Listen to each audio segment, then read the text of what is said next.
Hello, this is Allison Hunt, and I'm going to read you an interview that they had with Hermine Decker, the founder of Slocum House Theater.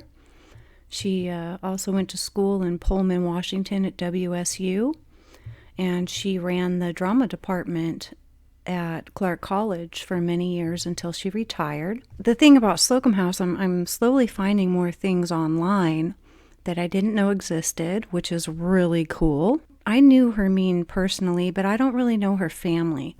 So I'm just going to kind of read you some things that I found online to give you some more backstory about who she was and what she did. So this is an interview. This is January 14th, 1994. This is from WSU Vancouver Library. So I'd like to share it with you so we can learn a little bit more about her. Jean Norwood is at the home of Hermine Decker. Hermine is going to talk to us about her long career in Clark County and Clark College, her involvement with the Slocum House, her interest in photography, her interest in history, as well as her other interests.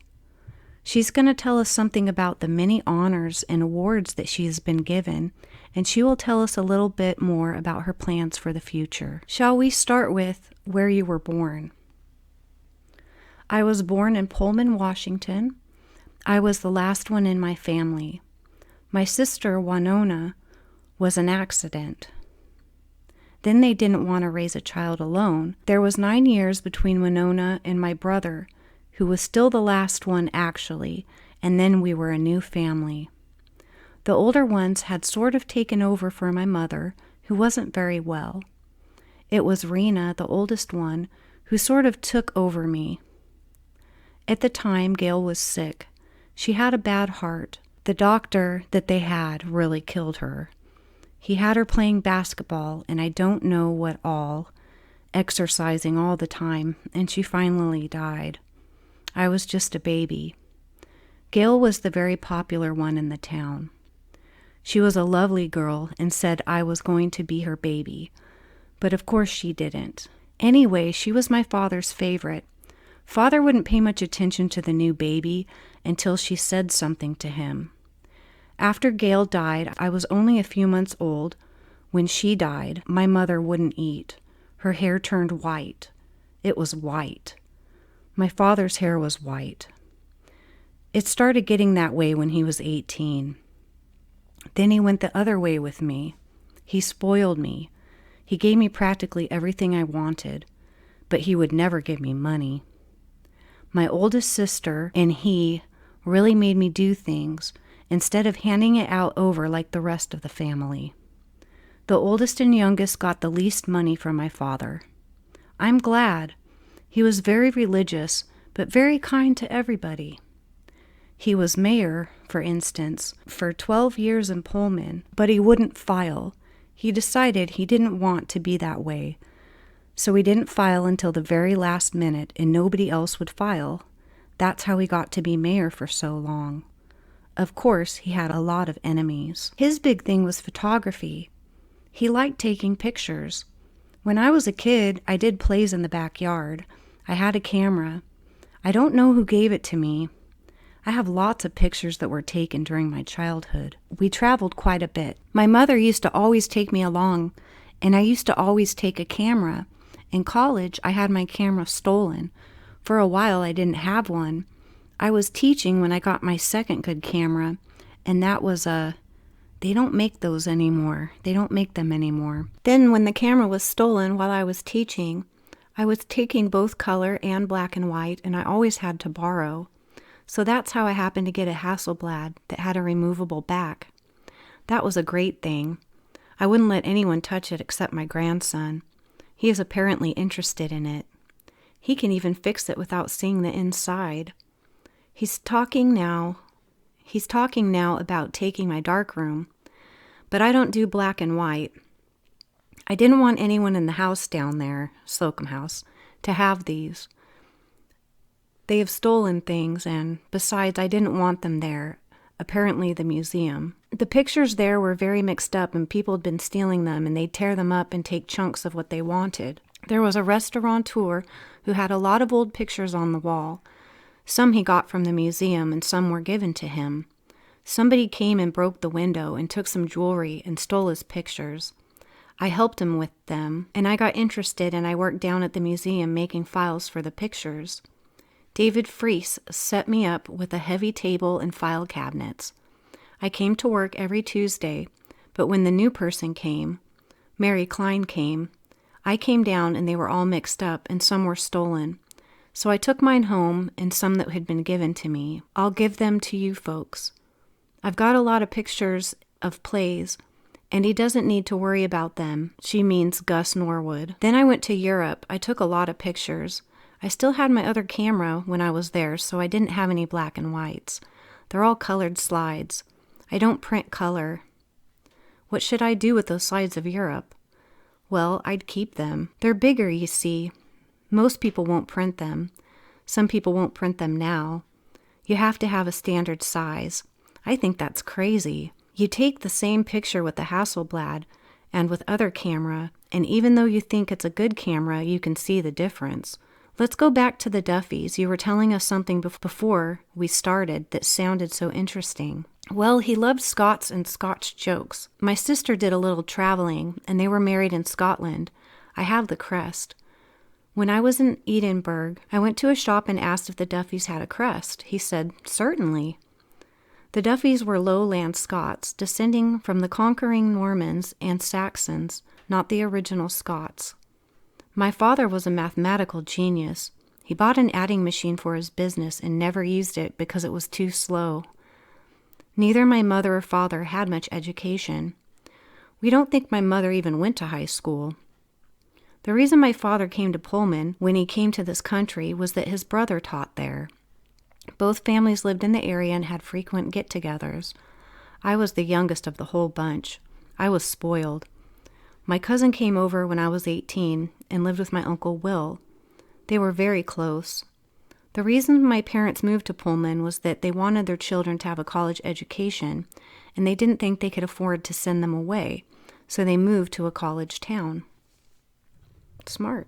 It's really smart. They came to Idaho first. They were from Iowa, my parents were. They came to Troy, Idaho, because my uncle had a mill there. My father worked for him when he first came out. Then they moved to Pullman because there was a college there. There wasn't at all at Troy at the time. She never went to college. 1 year is all. She never forgave her. There was no talk about high school things because my mother wasn't interested, so I went to college. She was really I think I got my drama from her because my father was always willing. He would always see everything, but he was just doing it because I was in it. I didn't major in drama because I think it must have been my father. But do you know that when I graduated from college, of the country said I wasn't good enough to be in college. He didn't think I should go to college, so I majored in high school to be in business because I figured if I couldn't be anything else, I could go to that. So I took all the business courses. Some of this interview, she kind of gets sidetracked and it gets a little confusing sometimes, but I'm just going to read it as it is, okay? Pullman College was good then. The head of the drama department was very good about making people prepare themselves for different jobs, you know. That was the real thing. I worked for the countryman for the business part of it, you see.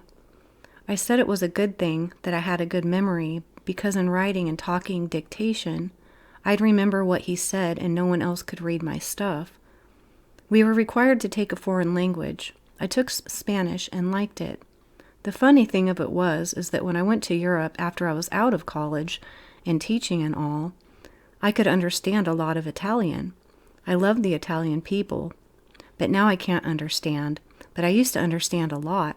I could then. You majored in a business in your college career? No, I did a lot of drama. Our drama teacher, Daggy, was the kind of person that thought you should know everything about it. And he made us build. We had a room that was empty. He decided that he would make it into a theater. When I went out of college, I didn't get a job right away. It was during the Depression, you know. I wouldn't follow any rules. I made my own rules. And that's why I still think that my way of teaching at Clark is the best way of teaching drama. I wouldn't let anyone that didn't enroll in the class. I gave 2 plays a quarter and everyone had to be in 1 play and they had to be on production staff of 1 play. If they decided they wanted to act in both plays, they had to still do the production part. That, I think, is important. They had to learn, and I didn't hardly do any lectures at all. I had a textbook and made them read it and examine them on it. I rehearsed every day from 3:30, which was the time class was supposed to start, probably until 5:30. The people at Clark thought that I was working too hard, and they hired this other character, and he didn't know beans. The students would come back and say, "Mrs. Decker, he's not doing those right." And then he got mad at me because I was critical, you see. I remember one play we did. I had a big cast, and I had to use all of the women in the school. But in the second act, I can't remember the name of the play, I couldn't get my characters on the stage. He had made the set so little. He said, "Well, you're going to have to change your action." I said, "I will now. You'll have to change the set." So I just got my students to fix the set. Some of them liked that better than the acting, you see, but they all had to act and play different parts. I was sort of a psychiatrist, if they needed. In the theater, you have a lot of homosexuals. If I thought they needed, there was one boy whose mother and father were both homosexuals when they had had this family. He had a tendency too. He said, "I don't know which way I'm going to go." Then we had another one who was a real good actor, and he said he would never. They talked to me about being homosexuals. "That was one fellow that you liked pretty well," he said. "I haven't decided which way I'm going to go, but I don't think I'll ever get married." He did, and he disappeared. The last time I sent him a Christmas card, he said, "I think you know more about him than I do." But I didn't. I didn't know what happened to him. The point you were going to make was about how you help them by giving them masculine parts. Yes, I'd give them masculine parts and make them work on their voices. A lot of people didn't know that they were homosexuals. I asked him one time, "Why is it that the girls like homosexuals so well?" He said, "Because they feel safe, you see." He said, "That's why some of the women live with them. They feel safe." That's interesting. I think it's a good point, if people would only do that. How large was Clark College when you first came here? Was this your first job? My first job like that was out of Syracuse University in New York. I had already signed for Pullman. Everybody thought I should take the Syracuse job. It was a good job. It was good for me. I was teaching speech. I had a regular. I liked him. I just threw it away recently, the way he had us teach. It was good. When I came back to Clark, what I did, I decided I wanted to come out west again. The fellow that was head of the drama department was good too. He was a lot like me. He put on some of my plays. He had read them, you see. They were real good. That's when I became friends with Fred Kasser McCanna. I had done that as a student, summer drama, and they wanted me to come out and summer drama things. I have pictures of that. That's where I met Tom. He was going to summer school, and I directed those one-act plays for the summer for kids that were around the parks. By Tom, is that your husband? You were directing one-act plays in the summer at Pullman, and that's how you met him? Yes. And he was in one of the plays, and that's how you met him? Yes, and I don't remember whether let's see, I have the dates somewhere, and they used some of my plays too. I was writing a lot then. I didn't teach at Clark until I was married. Because you were a baby in this woman, you didn't teach at Clark until after the divorce? No, that's right, but I was connected with it, you see, and in the summer I did it. That's right. He had me come back the first summer I was at Syracuse. In those days, people didn't work because they were married. Is that right? Well, they were beginning to, but you see, that was during the Depression, and the men were working in the shipyards and things like that. Of course, having lived all my life in Pullman, I knew people, and my father knew so many people. And Rena, my oldest sister, worked in the library in Pullman too, after she was married. She didn't get married until she worked in Denver, and I don't know what all. She came back to Pullman after she got married. She was home for the summer.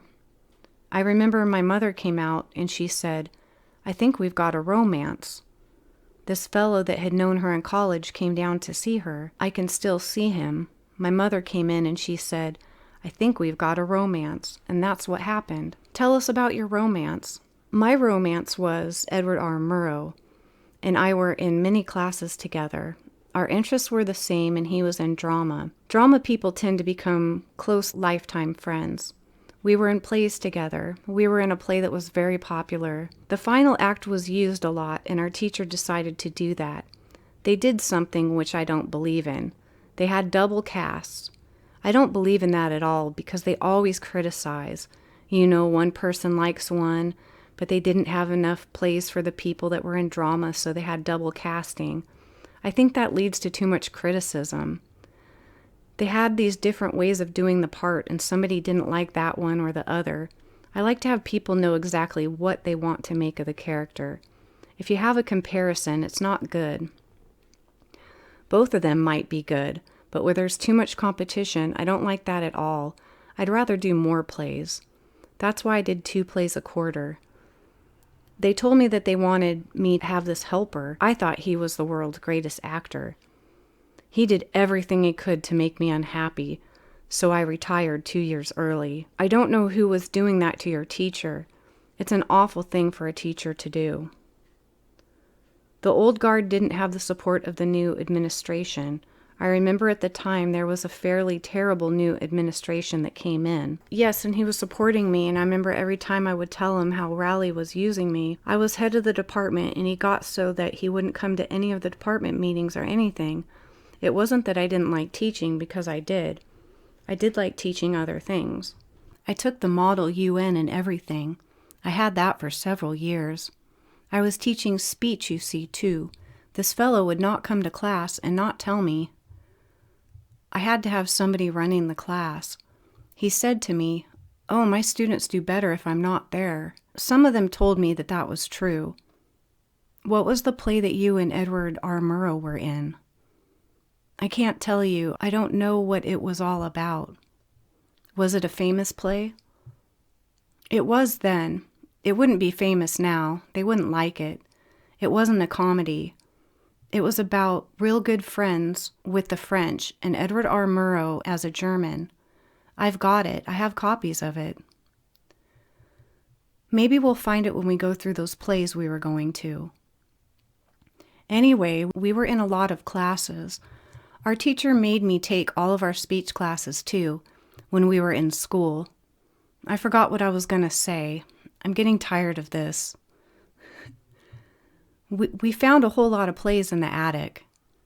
I don't want to get rid of these. After we were married, we lived in Bellingham, and we were really poor. We were newlyweds, and my husband wasn't the kind to want to do different things. So I got a job in. I went to a little theater. Then I got a job in Bellingham. I was paid too, but I had to do it all. I had to write everything, and I had to go down to the store and get the material for the next day, you know. Everybody, the clerks and everybody, began laughing. So I said, "What was it?" They had given me lots of material, and I had advertised the carrots were field carrots. And I came, and they were laughing at me. People were calling up and asking for this brand of carrot seed. And of course it wasn't the right one. They thought that was funny. They said they found out how many people were listening to the program. Later on, when my husband began working for the radio, he was a real good announcer but he was a lousy writer. They assigned him to do a program, and I had been writing stuff for him anyway. They did it, and when it was over, I said, "Well, it turned out to be a good program." I did the research and everything. I'm going to fix that. Bury the roots deep now. It's just exactly like it's happening now. About the poor and trying so that they can go out in the fields and work, you see. Anyway, they said that this was political. They signed the things on for the workers out in the field, see? And he couldn't write that kind of stuff. So I researched it and wrote it. And I said, "Well, that was a good program, wasn't it?" He looked at me and said, "Yes, it was, Hermine. You did a good job on that." He said, "We knew you just..." It wasn't very nice of them to do that. They should have given the job to me. They had assigned it to me. And they did after that. I remember one time I wrote the hello scripts. I wrote about animals, you see. This was a program for small children. Yes, I wrote it in 5-minute intervals for the grades 1, 2, and 3. Coin did it. This is what they had for their own little... I ran for the station. I did the programs for the station. But this one was full of... The fellow did the talk, and I had to write in 5 minutes for grade 1, 2, and 3. Coin did, and it was when they had their own. They found out. They couldn't continue it past one thing because they found out the teachers were using it. The 5-minute story, and the kids would listen to that, and then they'd turn it off. I knew that the lecture was bad because it was too heavy for them, but I had... Some of the little animal stories were real cute. I would find something very characteristic. For instance, that the deer lost their antlers every year, supposedly because he was... I can't remember. I haven't read it in so long. But anyway, I finally got that and used it. Just like we had a little book, we'd redo that. Yes, we were going to do the little pig story over again. She used the pictures about pigs for that play. You know, about pigs. They don't have enough nipples, they just reject one baby. So this person went for training on chinchillas. Here was this pig who was being mothered by a collie. Of course, he'd been up with those all the time. He would scratch the screen door to get in, and he wagged his tail instead of doing like pigs do, which is kind of strange. He just loved this collie dog. He'd sleep with her. He did all things that dogs would do. Because we had a good time there, I wrote this little story. Another dog tells him that he isn't a dog and that the mothering dog isn't his mother. So he feels like he's lost, you see, because he's been adopted by a dog. The mother tells him why she had to give him up. Then he goes back and he's perfectly happy. He finds his mother dog and goes back to sleeping with her. He goes back to his adopted mother. It's a good story. It might be a good story for adopted children. They liked it, didn't they? They wrote me how much they liked this little story up there. That was a time when they were trying to keep from having children adopted, you see. There were some bad things about that some people were selling their children and people were against adoption. I only sent it out once. Sometimes you had to send it out 2 or 3 times. Nowadays you got to send them out. Like I've got this thing for the People's Liberation Council. A lot of people say you have to send it out 594 times before they accept it. He had given me only 1 short year, I think. I don't know how many times it was used. I don't have any record of it. Do you want to go back to your pictures, the ones that you copied? Yes, all right. Let's start with the pictures and go from then to when you first came to Clark College and how it was changed. Then a little about your involvement with Slocum House, and then your interest in history, which I think sort of colors a lot of the things you've done. That would be my father's influence, and my sister. She wrote a family history. Let's start with the pictures you copied. That was at the club that I joined. I was the curator at Grant House. We had to do everything. I like that attitude of having to look up and find out how to do this and do that. That's what bothers me most. I think about the amateur people that were acting. They don't want to look up anything. They just want to do their own thing the way they did. The person who was in charge at Slocum House when I was sick could only talk about money. Henry Wineski, Henry Winetski, didn't want to look up anything. I kept saying to him, if you insist on putting on modern plays, you're going to lose the house. I finally got a hold of Ted Brown. That's what happened at Grant House. So then I went to work with Mary Carson, and she was so good. She knows everything. I think that they killed her, too. I got the Slocum House through being connected because I was at a board meeting. Eva Burgett was at this board meeting, and she said, I feel sorry for the museum because they don't have a good caretaker, and he's trying so hard. Bob Hidden. I didn't know him at all then. She said, he's been trying to save one of the last ones left of the urban renewal houses. He said it's terrible that they're tearing out all those historic homes. They are well built and they're really good. He's trying to save this last one. He and the city and the architect are trying to save this house, and if they can find someone who's willing to take over and restore it and keep it going, they'll let him move it over to Esther Short Park. We had people who didn't want us to move it over there, so they thought it should be saved.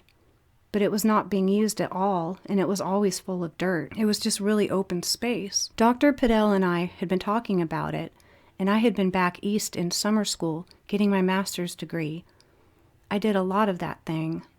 Dr. Geiser had advised me. He said, "Now you have your master's degree, don't forget that you should take things that will make you a better teacher rather than get a doctor's degree." So he said, do that in the summer. I took his advice, and that's why almost every summer I went someplace to take a course. I took a course in playwriting at the University of California. I went a lot of places. Of course, I was corresponding all those years with Edward R. Murrow. He advised that too. He was kind of unhappy about the way the radio thing was using him, you know. He was like me. He liked to do things rather than read the script. He was such a good interviewer because he never talked about himself. He always talked about the person he was interviewing. That isn't right. That's why he was such a good one. I wish some of these people, when they had interviewed people, would get information from them. That's why Ed made so many friends in Europe, because he was always outside of the not making himself. See, too many people want, when they're interviewing or when they're acting, they want people to notice them. That isn't what they should do. They should be talking about the lead person and stuff. Some of the people are pretty good on that, but most of them, they want themselves praised. So Edward R. Murrow was your mentor for a long time then. Yes, I had a lot of letters from him, but he told me to burn them, so I did. That's too bad. Yes, I think I have got a couple of them that don't indicate that it's me. That he always used false names. I knew him pretty well, too, you know, being in acting. I think there's more about me in this last autobiography. There's more of me in the back.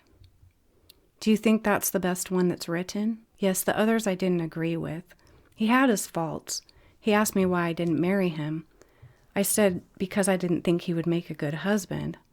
I still think he wouldn't have. We probably wouldn't have been friends. The woman who married him, she left him once, according to his last biography. This fellow called me. He didn't know anything. He called me from New York one day. It was on Fat Sunday. We talked for an hour, or an hour and a half long distance. He was a good biographer, I guess. I didn't find anything in, except some of those I think Ed told him weren't true. People said I should have kept the letters, but I don't think he would have wanted. Probably wouldn't have written you if he thought you were keeping the letters. That's right.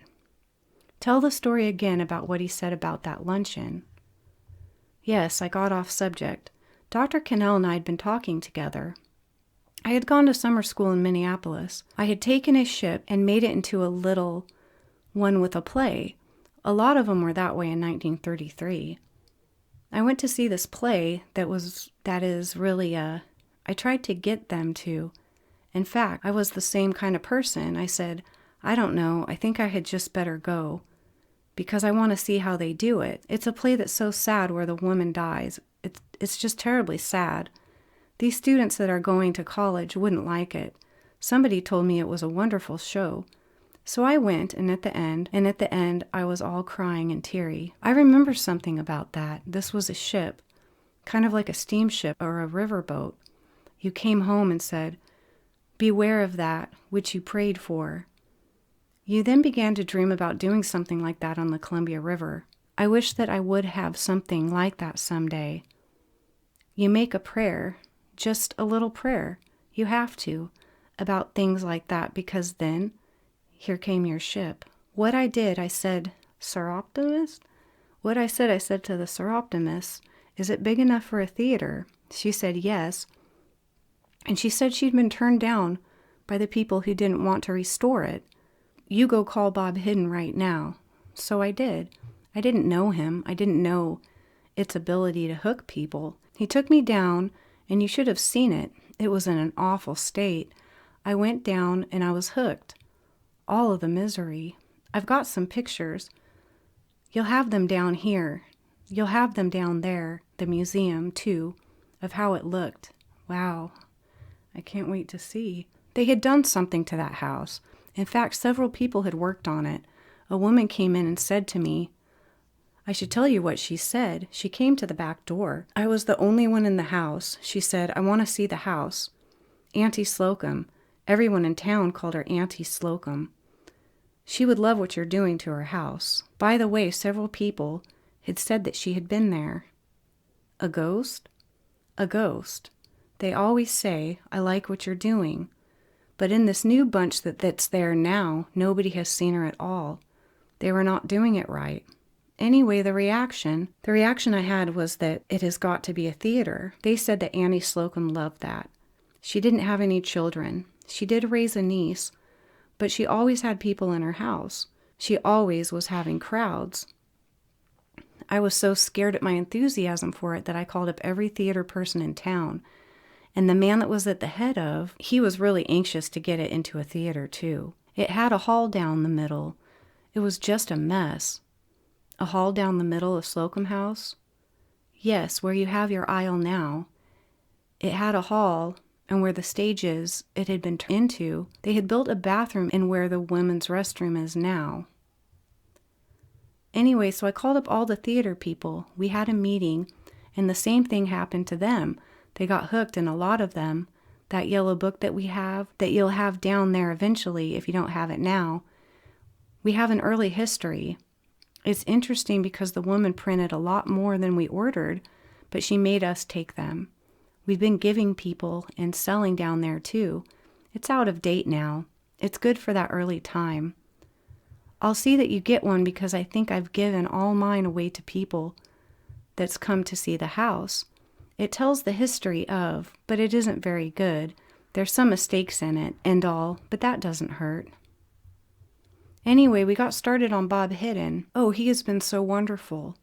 That's why for me now to do anything, because he took care of the business side of it, but also he had one carpenter. We had a terrible time sometimes sometimes the animals had ruined the porch. The porch was done the old way. We couldn't find anyone who would do it. We finally did find somebody that would do it. This fellow wants to do it even if it's done wrong. He never did it wrong, see? I watched this thing on Channel 10 about this old house. I learned a lot of things that I would never have. A carpenter. Who was that person? Do you remember? That carpenter? Oh yes, they voted to name the addition after him. They hadn't done it. It's Cy Sherman. He's still alive, but he is not well and he can't come over anymore. He did some of the complicated steps. Somebody wanted to do My Three Angels again, but we couldn't do it without Cy because he has to be strong enough for 3 men to go down out of the ceiling. He was a big contractor in Portland. He's the one that tells us someday the hospital over on Hillside in Portland, someday it's on a fault, and someday the whole thing is going to go down on the town. And they told him time and time again, this is the Veterans Administration Hospital on the hill. Yes, and the contractors and some of the said it shouldn't have been built over here. They had a place over here, and it should have been over here. Was Cy on the board? No, he didn't want to be on the board. He wanted to do. Is this Alan Sherman's father? No. I know you had a lot of support in the beginning. A lot of people were dedicated to the vision of not only restoring the house with 19th decor, things like that, but also doing carefully the 19th century plays. Yes, we had a lot of. The house was moved by Gilmore Steel, and they had to change their method of moving things because it wasn't going to work. They moved it a foot a day. They extended and then we didn't have the proper support of the paper either. They didn't have anything about the house. They had moved. It was on the front page of the Columbian, the old lady moves today. Do you mean the Columbian or the Oregonian? The Oregonian. The Columbia ignored you? Yes, eventually they did. They've established a drama award in my name where every year they give the award. Oh, yes. Check 1, check 2. Here we go again.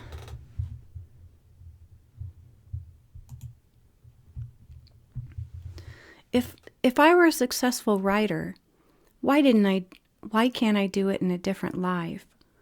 I can, but I couldn't have done it here. There are too many distractions. Yes, that's right. And I think it's good for me to have to tear out myself too. Your voice sounds so much stronger in you. That's it. And if I get to talking to Art, he talks to other people in the cast, and there's only 2 or 3 of them. I'm defending my books. I could never replace any of them if they got lost. I bought all over the country. I go to secondhand stores every time I went down to the old. I was a friend of Bauer down in Ashland. They went to him and said that they wanted to do other plays. He said they were tired of doing Chess Fair. He said, get some new directors. But after he died, they changed that. They won't want this because I got a hold of Ted Brown and Bob Hidden Jr., and neither one of them want it changed.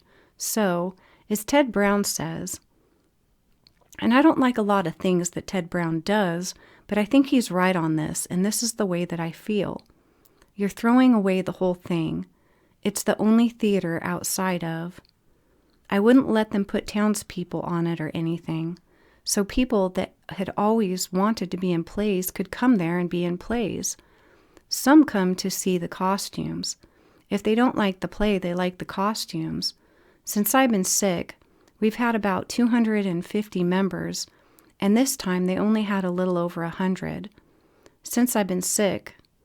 So you see, most of the people on the board are young, and they think that they should show off the one person especially that wants to go modern. She's more interested in her own career. How did you go about gathering your costumes? You have a lot of authentic costumes there. That's how we got them. It's because we're doing these plays. People give them to you? Yes, some people want to make that smaller. The thank yous. Those are all telling. Those are all things people have given us. When we decided to dig out the edition, the fellow that was running the machine said, I think my father did something on this house. I went in and got one of the programs, and we looked down and found his name, and he was just elated. He took the program down to where his father was, and his father was just thrilled to death. So he said, I'm going to cut my price in half. And he did. So you see, that's where, and we have a lot of famous people that have done, and I don't think we should ever. I notice that they're doing that at the other theaters, getting a list of people that have helped. Getting a list of people that have helped. They did do that for years. Anyone that helped at all. Do you just put on 19th century plays, or do you put on some 18th century plays? We just do anything before that. We can do anything before that. The fellow that taught me, I took classes in restoring plays because I didn't know about it. I learned a lot now. I watched the collectors and things like that. I don't do any more things like that now, but I enjoy them. They're doing a lot more of that, of rebuilding houses and stuff now. Did you say you have an architect that oversaw the renovation that you did? Some of it, but some of the time they used my books. I used my books, but for instance, we had a big fireplace. It isn't exactly right, but we had more directors. That was the elder Mrs. Hiddens from the old Hotel Columbia. That's why I have so many of these old pictures, because I would look them up, and they called me, and, do you have a picture of such and such? Then I would go down and buy pictures. That one of the courthouse building, that was one of my pictures. I bought it in Portland. I just haunted those places. That's why I have so many books. I'm not going to give the books away. Lois Cleveland is going to take them. She's got an apartment. They got so they wouldn't come to look at books here. They got so they wouldn't take them back and do terrible things to them. You have to have somebody that's watching them. Couldn't you give them to the library? No, they wouldn't take them.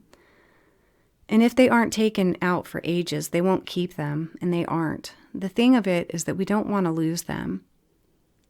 You really do need a library system. That's what I have here.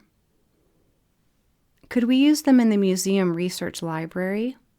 Yes, if you had room, but I'm not going to give the really valuable.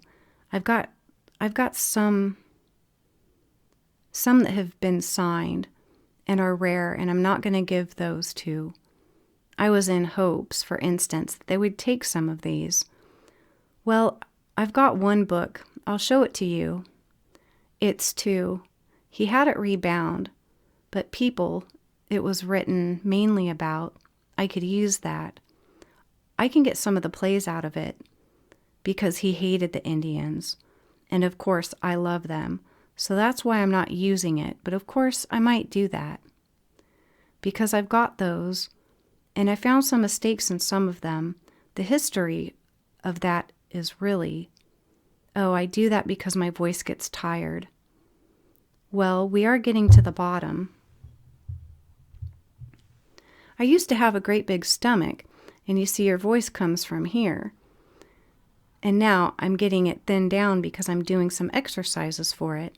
Anyway, I have in mind the playbooks because I remember when you came to visit me, you would go to the city and get some of these playbooks. You really searched high and low for these books. Yes, all over the world. That's wonderful. The collection should be kept intact, really. Yes. On each play that we did, I have the program. I can get them. But you see, after I got sick, I had trouble getting the things. So I didn't come down and take pictures, and some of them didn't have any pictures of all. It wasn't anybody interested enough in it. And now one fellow wants to have a book of all the actors and what they've done in it. Well, maybe one person would come in one thing, in one play. I don't think we're interested in the actors. That's what Henry said. Henry Wineski said, we're not interested in the names of the people that did them. We didn't have any famous people. They just came there to have fun. They always wanted to do plays. So I'm against this business of, but now Mike Haywood, when he first came, he hadn't done any acting. What he did was, one day he said to me, I noticed he was doing some things that really have to be done. He said to me, there are lots of little rules. For instance, that you turn. You don't walk in front of anyone that's talking. They walk across and they spoil that person. So he was doing a lot of these little rules. I had taken all my textbooks and put them down there. And he finally grinned at me and said, I read all those books up there in the green room. Now we've got separate keys for the green room and for the costume rooms. They'll come in and take. This one person, they said, was such a wonderful designer. Last time I saw her in a play, she had an umbrella that was beautiful. She carried it all through the play. No 19th century woman would have ever taken her umbrella in the living room, but they did. As kind of a prop, I think. Yes, well, she'd wave it in front of a lot of people. There were others who should have had the attention, too. If I was there, I'd make them change, you see. They don't like to do that. They think and directors don't tell them that. So that's why he doesn't answer He said, oh, she'll yell at me. But I didn't. He yelled at me, and that turned me off. Well, that's called stagecraft. They don't know stagecraft. They don't know 19th century either. We were talking about that in Seattle. I guess it was Dixie, knowing the tie into the college where they do the course on 19th century plays. Yes, I think that's a good idea. I saw a thing like that in New York, where the one play I wanted to see at all was in New York. They had two people, and in one was a real old-fashioned movie star. Oh, what was her name? There was only 3 people in this. I think that some of the old-time actors have mentioned that. They're beginning to deteriorate. They don't have any technique. And some of their techniques go clear back, and they're good. That's the reason, he says. Oh, that's just old-fashioned. Well, it isn't. Anyway, most of the play was by a man and a woman. Butterflies Are Free. Isn't that a play that has been revived? Yes, and anyway, they were pretty good actors, the man and the woman, but not really smooth. And of course, what's-her-name was in. She was an old-time movies actress. Was it Ellen Hayes or Jessica Tandy? No, Swanson. No, Julia Harris. No, she was in the movies, not on the stage. Gloria Swanson. No, Claudia Colbert. No, Jane Russell. No, anyway, when she came out on the stage, even the man and the woman were better. She did everything right. You always turn curtain ways, simple things like that. But I thought she wouldn't be doing them because she was a movie star. But boy, she did, and the other two were twice as good because she pointed up the right things. Somebody really knew what they were doing. When I was in college, I was taught those things. Boy, if we did them wrong, we were told. That's one of those things. I think there's much less tendency to discipline now than there used to be. Do you remember how long you served in the Historical Society Board? I don't know. I'm terrible about numbers. You see, my father was so good at numbers that you couldn't relax, huh? Yes. I think I was on, then off when you were still there. Yes, I became and I tell you, I sure miss, because I didn't know anything about Vancouver. You see, when I came and I had to learn, and I just loved, I can't think of her name. I can see her. But she treated that woman, that Klein. She's getting a divorce now. When you started at Clark College, was the campus where it is now? No, it was in. To get on stage at one place, we had to crawl through a window, so we put little steps on the outside. And then we had this Chuck. We couldn't think of his last name last night, but he was blind. He was just wonderful. He could even, if you gave him the dimensions, he could build. I think we still got some of those sets down there because I took some of the things that he made. If you gave him the right number, he could build it, and he was just wonderful. He was a wonderful actor, and in this play that we had, he was. That's the bench that I asked if you wanted. I got that, by the way, when I was over at Clark because I know it's mine, and I wondered if you wanted it. Because I walked the street to find this, and the arena is just wonderful to see, wonderful to use, because it's just very good-looking iron thing, and it's upholstered on top. It's one of those old fireplace benches type of thing, I think I'll have Aletha look at it and see if she wants to take it, because I told her I will take the things that are still mine.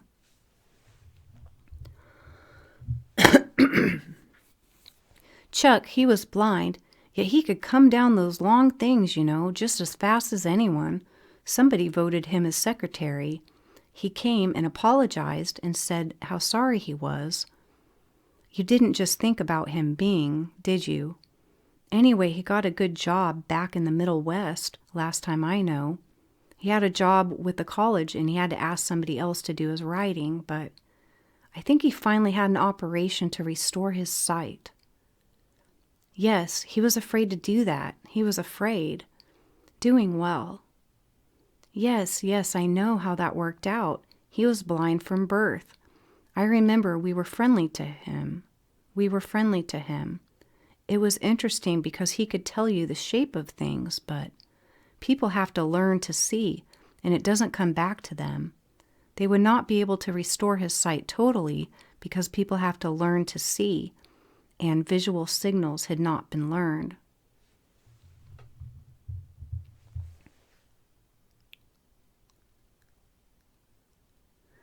He would come and practice his entrances and things. That theater was primarily, in fact, it was firstly entirely the arena. There wasn't much arena-type acting, so I had to work out my own system because I knew that up in Seattle, During the war, they had a small theater. We would have a rehearsal after we rebuilt the wall. I asked them if they would put a wall into the big dressing room backstage, and we built a path for him, you see, so that we could give plays both arena and the other. That's why we designed the new theater. This is the Decker Theater. We fixed it so we had places for the audience to sit around for the arena. I thought arena was awful for some people because they got so that they had to learn that they had to turn more often. A lot of these people that do arena figure out a change. That's why we did some of the plays in the theater. We could have them if they wanted to stand all one way. They couldn't. They had to turn, and you had to turn on a line. It was funny because after you'd seen an arena play and maybe there was a picture, they had to see that in their minds that it was there, and they would ask, "How did you hang that picture?" It's good for them to do that. It taught them a lot of special things that they wouldn't have gotten any other way. It was very impressive. That guy that took over after me, that was part of the trouble. In the first place, they objected that. I talked them out of many windows in that room, and they still don't have any, which is good because you don't need them. You don't have to worry about drapes or anything. The thing of it is, they're walking in front of people and they're doing things that's really irritating. Don't work out very good. There's a definite technique to keeping the face towards you never turn your back on the audience. You go on a slant. They don't know those old rules. They don't walk in front of people, especially if they're not important. Maybe they are. Maybe they've got something that you see. Where was Clark College when you first went to work there? Down on 4th Plain. That campus near Stapleton? Yes. Now it's beautiful now. There were trees there too. So unfortunately, the interview ran out at page 14 or 15. And I know there's more to it, and I can't find it right this moment, but I bet you anything it's down at the Historical Museum. So I can't wait to go check it out. Thank you for listening, and I hope I find the rest of that interview soon.